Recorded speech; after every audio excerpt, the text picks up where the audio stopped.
Ben ritrovati con l'informazione di TG Verona Economia. Vediamo le notizie dal sito veronaeconomia.it. Aeroporti del Veneto. Il fondo francese Ardiani in trattativa per l'88% di SAVE. Secondo quanto riporta il Corriere del Veneto, gli aeroporti di Venezia, Treviso, Verona e Brescia potrebbero presto passare sotto il controllo di investitori stranieri. Secondo quanto appunto risulta, la società SAVE di proprietà di Enrico Marchi, che gestisce gli scali veneti, sarebbe attualmente al centro di una trattativa per la cessione dell'88% delle sue quote al fondo francese Ardian. L'operazione, se confermata, potrebbe segnare un punto di svolta per il sistema aeroportuale regionale, con possibili effetti su investimenti, strategie di crescita e gestione delle infrastrutture. L'ingresso di Ardian, uno dei maggiori fondi di investimento europei con un portafoglio di oltre 150 miliardi di euro, confermerebbe l'attrattività degli aeroporti veneti.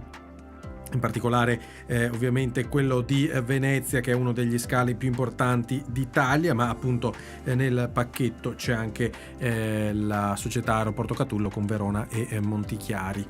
Proseguiamo con le notizie. Crisi alle vetrerie riunite, annunciato lo spegnimento di un forno e tagli al personale. I sindacati lanciano l'allarme, incertezza sul futuro dello stabilimento di Colognola ai Colli.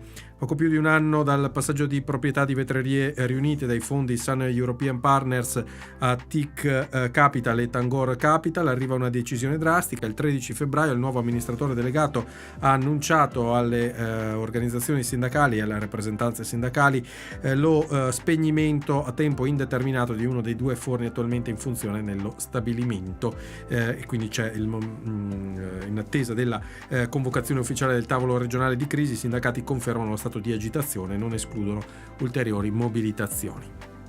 Verona debutta Paving Show e Congress a Verona Fiere, 12 e 13 marzo, la prima edizione dell'evento dedicato all'innovazione nelle pavimentazioni stradali, con focus su digitalizzazione, intelligenza artificiale e sostenibilità.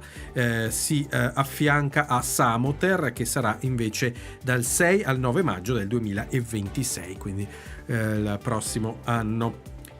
E per chiudere, Baoli investe sui giovani talenti. Nasce il premio Ruggero Baoli in collaborazione con Cast, un'opportunità per i pasticceri del futuro, premio in denaro e accesso ai corsi di alta formazione di Cast per il vincitore, un premio appunto di valore per il futuro, per i giovani talenti della pasticceria. Trovate tutto insieme a tante altre notizie su veronaeconomia.it. Con questo si chiude l'appuntamento di oggi con il TG Daily e con il TG Verona Economia. Vi ringrazio per averci seguito e buon proseguimento con Radio Adige TV e tutti i canali Verona Network.